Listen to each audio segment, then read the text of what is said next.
नमस्कार, स्वागत है आपका आज के मुख्य समाचार में। आज बिहार वालों के लिए कई प्रमुख खबरें हैं। एक तरफ जहां बिहार में भारी बारिश का अलर्ट जारी किया गया है, तो वहीं चाहे बीजेपी हो या फिर इंडिया गठबंधन, सभी ने बिहार वालों के लिए कई बड़े ऐलान कर दिए हैं। साथ ही देश की जनता के लिए कई बड़ी खुशखबरी है। जनता को इस बार 2 करोड़ रोजगार मिलेगा, 10 किलो अनाज फ्री में मिलेगा, किसानों के साथ छात्राओं का और छात्रों का भी कर्ज माफ कर दिया जाएगा, इलाज कराने के लिए 5 लाख की जगह 25 लाख रुपए मिलेंगे। ऐसे कई बड़ी घोषणाएं कर दी गई है। तो आज की बड़ी खबरों पर बात करेंगे। इससे पहले आपसे एक छोटी सी अनुरोध है, कृपया वीडियो को एक प्यारा सा लाइक अवश्य कर दीजिएगा। आपका लाइक करना ही हमारी मेहनत का फल होता है। बिहार में बारिश का इंतजार कर रहे किसानों और आम जनता के लिए बड़ी खबर है। बिहार में आज होगी ताबड़तोड़ रिकॉर्ड तोड़ बारिश। बिहार में आज से बारिश अपने सभी रिकॉर्ड को तोड़ने वाला है। आज बिहार के अधिकांश जिलों में भयानक बारिश होने वाली है। मौसम विभाग ने लोगों को सावधान किया है। साथ ही कई जिलों में रेड अलर्ट तक जारी कर दिया गया। मौसम विभाग ने कहा है कि पूरे बिहार में आज से लेकर अगले 5 दिनों तक भयानक बारिश का अलर्ट जारी है, जिसमें से आज अधिकांश जिलों में बारिश के साथ तेज आंधी तूफान और वज्रपात की प्रबल संभावना है और इसको लेकर ऑरेंज अलर्ट जारी कर दिया गया। वैसे तो पूरे बिहार में बारिश होने वाली है, लेकिन जिन जिलों में सबसे ज्यादा बारिश होगी वे जिले हैं गया, अरवल, पटना, जहानाबाद, नालंदा, शेखपुरा, गोपालगंज, सिवान, सारण, मोतिहारी, बेतिया, वैशाली, समस्तीपुर, कटिहार, मधेपुरा, जमुई, बांका, मुंगेर, भागलपुर, सीतामढ़ी, मुजफ्फरपुर, मधुबनी, दरभंगा, सहरसा, सुपौल, अररिया, किशनगंज, पूर्णिया, इन जिलों में मौसम विभाग ने ऑरेंज अलर्ट जारी कर दिया है। मौसम विभाग ने कहा है कि लोग सावधान रहें, जान माल की हानि हो सकती है। साथ ही झुग्गी झोपड़ी या जिनके कच्चे मकान हैं वो भी टूट सकते हैं।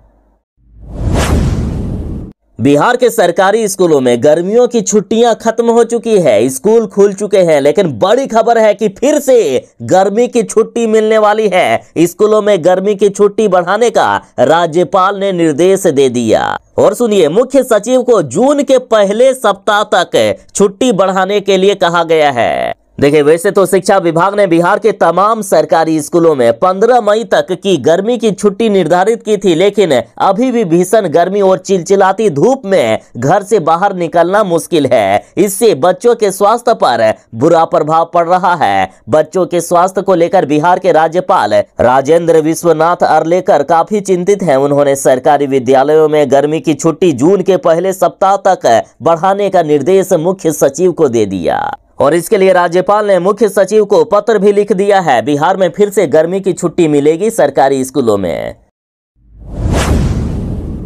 तेजस्वी यादव के कमर में काफी जोरों से दर्द हो रही है। वे हर एक दिन दवा खाकर चुनाव प्रचार करने आते हैं और इधर तेजस्वी यादव ने कहा है कि जब तक मोदी को बेड रेस्ट में नहीं भेज देंगे तब तक खुद कमर दर्द की दवा लेते रहेंगे। और ये मैंने डॉक्टर साहब से भी कह दिया है। डॉक्टर साहब से ये भी कहा है कि जितना भी दर्द का दवा देना है दे दो, महंगाई और बेरोजगारी के सामने मेरा दर्द कुछ भी नहीं है। साथ ही शिवहर आकर तेजस्वी यादव ने कहा कि मोदी जी जब 2014 में मोतिहारी आए थे तब जनता से ये वादा किए थे कि यदि मैं प्रधानमंत्री बनूंगा तब मोतिहारी चीनी मिल को सबसे पहले चालू करूंगा, यहाँ के मिल में बने चीनी का चाय पीकर जरूर जाऊंगा।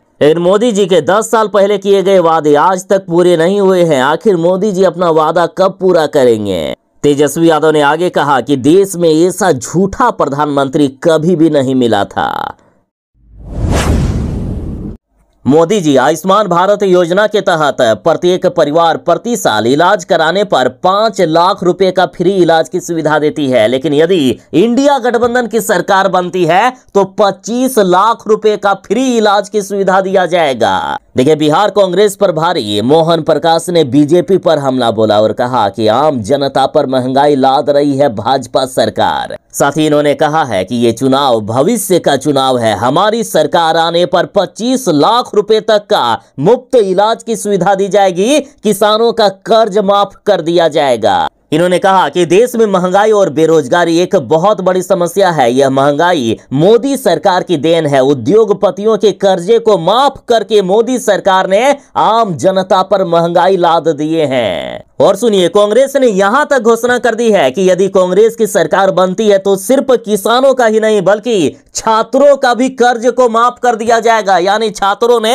यदि पढ़ाई करने के लिए बैंकों से लोन लिया है तो वो भी कर्ज पूरा का पूरा माफ होने वाला है। किसानों के साथ छात्रों के भी कर्ज यानी लोन को माफ कर दिया जाएगा। साथ ही इस बार 5 किलो नहीं बल्कि 10 किलो अनाज फ्री में बांटा जाएगा।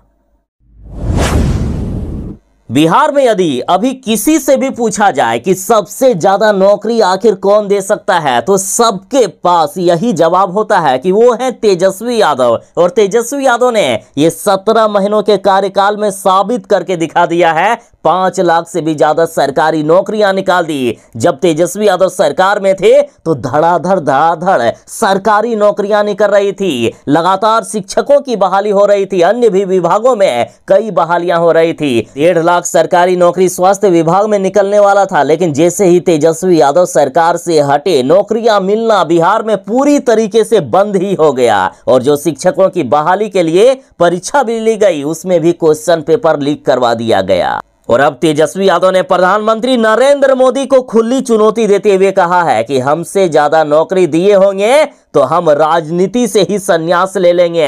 गारंटी है मेरी कि हमसे ज्यादा आप नौकरी नहीं दिए होंगे तो बताइए, हम कभी भी जिंदगी में चुनाव नहीं लड़ेंगे, राजनीति से ही संन्यास ले लेंगे।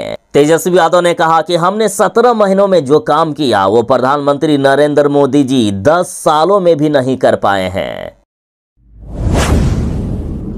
जरा मिलिए तेजस्वी यादव की नन्ही फैन से। नौकरी पुरुष तेजस्वी यादव सबके चहेते हैं। पटना एयरपोर्ट पर तेजस्वी यादव से मिलने एक नन्ही बच्ची पहुंची और इन्होंने कहा कि आप वही तेजस्वी यादव हैं ना जो सबको नौकरी देते हैं। देखिए, चुनाव प्रचार करने के बाद पटना एयरपोर्ट पर व्हील चेयर पर बैठकर तेजस्वी यादव बाहर निकल रहे थे। फिर मीडिया के लोगों ने उनसे सवाल पूछने लगे और इसी बीच एक नन्ही सी बच्ची तेजस्वी यादव के सामने आकर पूछने लगी कि सर, आपका नाम तेजस्वी यादव है ना? तेजस्वी कहते हैं कि हाँ, मेरा नाम तेजस्वी यादव है। और तुम्हारा नाम क्या है? बच्ची कहती है मेरा नाम फातिमा है। फिर फातिमा अचानक कहने लगती है कि हमको सबसे अच्छा लगता है कि आप सबको नौकरी देते हैं। इतना सुनते ही वहां मौजूद तमाम लोग एक दूसरे का चेहरा देखने लगे और वाह वाह कहकर तालियां बजाने लगे। फातिमा ने कहा कि मेरी पूरी फैमिली आपकी बहुत बड़ी फैन है, आपसे मिलकर मुझे बहुत अच्छा लगा।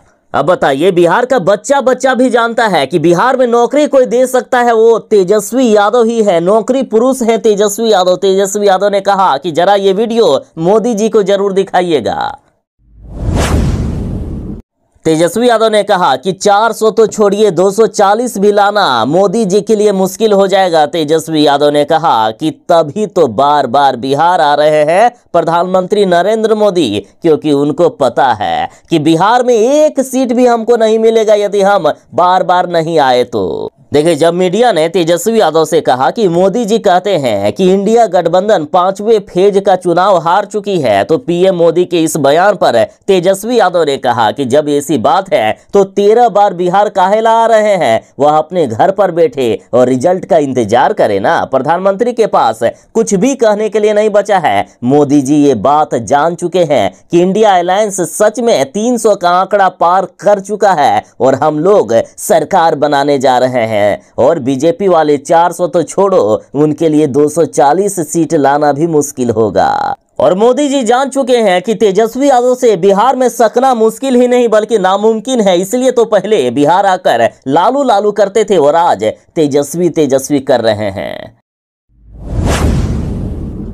छपरा में 2 लोगों को गोली मार दी गई है, तो इस पर पप्पू यादव ने उच्च स्तरीय जांच की मांग की है। साथ ही मृतक के आश्रितों को 5-5 लाख रुपए देने की पप्पू यादव ने घोषणा कर दी। देखिए, छपरा में सोमवार को लालू राबड़ी की बेटी रोहिणी आचार्य पर बूथ कब्जा करने का आरोप लगा था और इस दौरान जमकर हंगामा भी हुआ। वहीं अगले दिन मंगलवार की सुबह गोलियां चलना शुरू हो गई। इस अंधाधुंध फायरिंग में एक युवक की मौत हो गई जबकि 2 अन्य युवक गंभीर रूप से घायल हैं। इनका इलाज अस्पताल में चल रहा है। हालांकि पप्पू यादव का कहना है कि 2 युवकों की मौत हुई है और एक की हालात नाजुक बनी हुई है जिसका इलाज अस्पताल में चल रहा है। पप्पू यादव छपरा जाकर मृतक के परिजनों से मिले और 5-5 लाख रुपए की राशि सौंप रहे हैं। साथ ही पप्पू यादव ने यादव समाज से कहा है कि मैं यादव समाज से हाथ जोड़ता हूं कि इस घटना के बाद वे किसी भी तरह की प्रतिक्रिया से बचें, क्योंकि यादव समाज को कुछ लोगों ने गालियां भी देने का काम किया है, अतः इस तरह की प्रतिक्रिया से बचें। पप्पू यादव बोले कि कमजोर वर्ग को डरने की जरूरत नहीं है, हम धरना प्रदर्शन और विरोध करेंगे, लेकिन बदले की भावना से कोई भी ऐसा काम नहीं करेंगे जिससे लॉ एंड ऑर्डर बिगड़े। बिहार के छपरा में जहां रोहिणी आचार्य पर बूथ कब्जा करने का आरोप लगा था, वहीं हो गई गोलीबारी और एक व्यक्ति की मौत हो गई, 2 की हालात नाजुक है। और इधर छपरा में चुनावी हिंसा पर रोहिणी आचार्य ने सफाई दी है। रोहिणी आचार्य ने कहा कि वहां हम बूथ लूटने गए थे कि देखने गए थे कि कितनी पोलिंग हुई है। रोहिणी आचार्य ने बीजेपी के लोगों को गुंडा बताया। एक तरफ जहां छपरा में खून खराबे का आरोप रोहिणी आचार्य पर लग रहा है, तो इधर खुद पर आरोप लगने से भड़की रोहिणी आचार्य ने बीजेपी पर अपना गुस्सा उतारा है। रोहिणी आचार्य ने कहा कि भाजपा वाले पूरी तरीके से डरे हुए हैं, हमारे कार्यकर्ताओं की हत्या की जा रही है, हमें न्याय चाहिए। हमारे 3 कार्यकर्ताओं को गोली मार दी गई, जिसमें से 2 की मौत हो गई है, जबकि 1 की हालात गंभीर है। ये सभी भाजपा वाले गुंडे हैं, उनको सबक मिलना चाहिए, उनके ऊपर केस दर्ज होना चाहिए। प्रशासन से हमारी मांग है कि इन गुंडों को पकड़कर उन्हें जेल में डाले। हालांकि मीडिया वाले कह रहे हैं कि 1 की मौत हुई है और 2 की हालात नाजुक है, लेकिन रोहिणी आचार्य, पप्पू यादव जैसे तमाम नेता कह रहे हैं कि 2 की मौत हुई और 1 की हालात नाजुक है। बिहार के छपरा में 3 लोगों को गोली मार दी गई, तो इस पर तेजस्वी यादव ने कहा है कि हार की बौखलाहट में कुछ लोग इस तरह का काम कर रहे हैं। छपरा में चुनावी हिंसा पर तेजस्वी यादव ने कहा कि चुनाव में हिंसा की कोई जगह नहीं होनी चाहिए। प्रशासन के लोगों से मेरी बात हुई है, 2 लोगों की गिरफ्तारी अभी तक हो चुकी है, जबकि 2 लोग फरार हैं। प्रशासन ने मुझे भरोसा दिलाया है कि शाम तक फरार 2 लोगों को भी पकड़ लिया जाएगा। कुछ लोग हैं जो हार की बौखलाहट में इस तरह का काम करते हैं। चुनाव में ऐसी चीजों की कोई जगह नहीं होनी चाहिए, प्रशासन के लोगों को भी इसे देखना चाहिए। तेजस्वी यादव ने कहा कि जनता कर रही है इंसाफ, बीजेपी साफ। अखिलेश यादव और राहुल गांधी की कई रैलियों में भगदड़ मच रहा है। लोग बैरिकेडिंग को तोड़कर मंच तक पहुंच जा रहे हैं।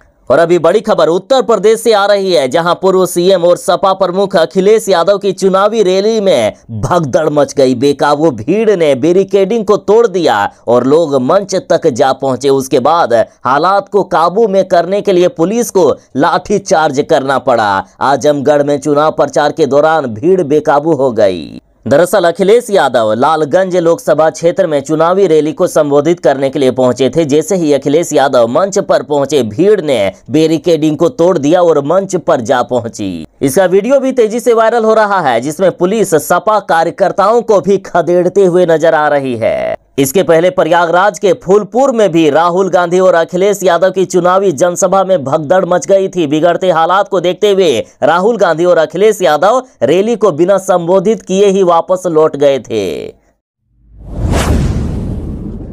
लोकसभा चुनाव का दौर चल रहा है, आप आखिर ऐसे भ्रष्टाचारी सरकार को कैसे वोट दे सकते हो? देखिए झारखंड में किस तरह भ्रष्टाचारियों की सरकार चल रही है। एक तो झारखंड के मुख्यमंत्री जेल में हैं और इधर इनके मंत्री भी घोटालों के सरदार निकल रहे हैं। दरअसल टेंडर कमीशन घोटाला में मंत्री आलमगीर आलम को मिला था 1.5% का कमीशन। ईडी के हाथ कई दस्तावेज में इस बात का जिक्र है। लिस्ट में कई अन्य लोगों के भी नाम शामिल है। देखिए झारखंड के मंत्री आलमगीर आलम के नौकर के यहाँ करोड़ों रुपए का केस मिला था और अब छापेमारी लगातार जारी है। झारखंड के ग्रामीण विकास विभाग के मंत्री आलमगीर आलम के नौकर के घर से ईडी ने कई छापेमारी के दौरान दस्तावेज भी बरामद किए थे, जिसमें से मंत्री आलमगीर आलम के अलावा कई लोगों को कमीशन दिए जाने की बात सामने आई है। ग्रामीण विकास विभाग के टेंडर में कमीशन लिया जाता था। 2024 में जो भी कमीशन लिया गया उसकी लेन देन की पूरी लिस्ट ईडी के हाथ लग गई है। अब इन दस्तावेजों के आधार पर ईडी कमीशन देने और लेने वालों की पूरी कुंडली खंगाल रही है, कोई भी नहीं बच पाएगा।